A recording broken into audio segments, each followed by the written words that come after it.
Many of us always like to think that our opinions matter or that when we talk, we should be the one to be heard. But conversations are actually a two-way street. Let's get out of our feelings, people. And let's really think about two things. When you're talking to someone, have decency and respect for them just as much as they have for you. When you talk, they should be listening. When they talk, listen. Some of the things that come out of your mouth might not be what somebody wants to hear, but it's a way to politely say it without anyone getting upset or offended. But sometimes people do. You don't have to yell to get your point across. You don't have to cut someone off in order to get the last word in. Really take the time to listen to others. And the reality is, it's not always easy.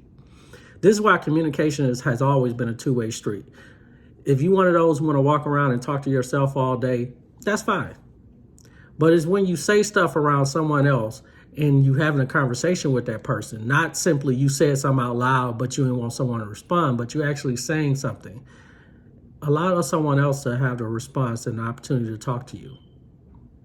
It makes no sense in this world where two people who can be having a conversation and one person always wants to be that person to cut the other person off. That's not good. That's not a communication. That's really a dialogue that you just want to have with yourself. And if that's the way you want to have it, then be respectful of the person and to know that the other person might not want to listen.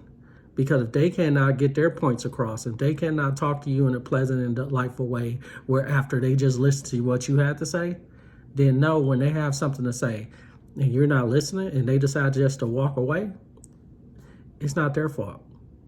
So communication is a two-way street. So it takes a listener and a receiver. So either you don't be the listener at a moment, meaning you don't be the listener and receive the information, or you just don't be the talker. But you can't be both. You can't be the talker and the listener at the same time. You can't just constantly talk and refuse to listen. You have to be willing to talk some, listen, receive the information, talk again. You have to be able to talk. You have to be able to listen, respond, receive the information, and be able to listen again.